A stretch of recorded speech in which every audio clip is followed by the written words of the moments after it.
Hello' everyone, আজিৰ ভিডিঅ'টোলৈ আপোনালোক সকলোকে স্বাগতম জনাইছোঁ। আপোনালোকে ইয়াত দেখা পাইছে ডাইৰেক্টৰ অফ হায়াৰ এডুকেশ্যনে এটা অফিচিয়েল ন'টিচ মুকলি কৰিছে, য'ত আপোনালোকৰ কিছুমান ইম্পৰ্টেণ্ট টাইম লাইন দিয়া আছে। গতিকে সেইটো আপোনালোকক জনাবলৈ চেষ্টা কৰিছোঁ।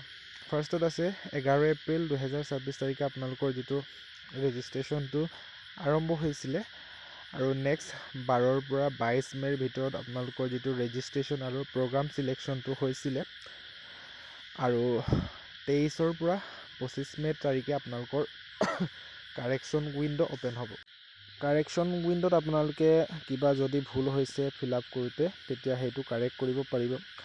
আৰু 23ৰ পৰা 28 মে' তাৰিখে আপোনালোকৰ যিটো কাৰেক্টেড এপ্লিকেণ্টকেইটা একচেপ্ট কৰা হ'ব। তাৰপিছত 29 মে'ৰ পৰা 1 জুন তাৰিখে আপোনালোকৰ যিটো ফাৰ্ষ্ট মেৰিট লিষ্টটো লগ কৰা হ'ব।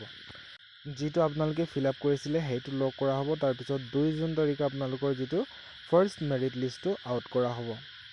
যেতিয়া আপোনালোকে ফাৰ্ষ্ট মেৰিট লিষ্টটো 2 জুন তাৰিখে আউট কৰা হ'ব, আপোনালোকে সমৰ্থ পৰ্টেলত গৈ পিনি চাব পাৰিব।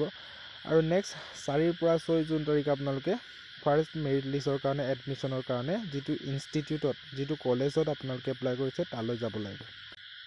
আৰু নেক্সট আপোনালোকে যেতিয়া 4ৰ পৰা 6 জুন তাৰিখে ইনষ্টিটিউটত যাব, তাৰপিছত এডমিশ্যন কৰিব।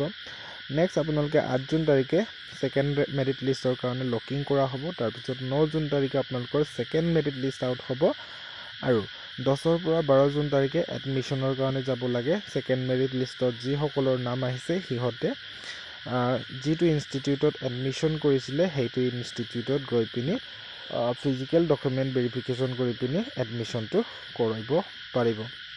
আৰু যিটো কমেন্টমেণ্ট অফ ক্লাছেছ, যিটো ক্লাছটো আপোনালোকৰ 1 আগষ্টৰ পৰা ষ্টাৰ্ট হ'ব, সেইটো সকলোৱে জানিব বিচাৰে। গতিকে সকলোৰে জ্ঞাতাৰ্থে 1 আগষ্টৰ পৰা যিটো BA, BSc বা BCom গ্ৰেজুৱেশ্যন ডিগ্ৰীৰ কাৰণে ক্লাছ আৰম্ভ হ'ব। গতিকে ভিডিঅ'টো চাই কেনেকুৱা লাগিল জনাবলৈ নাপাহৰিব। আকৌ লগ পাম নেক্সট ভিডিঅ'ত। তেতিয়ালৈ ধন্যবাদ। Bye bye.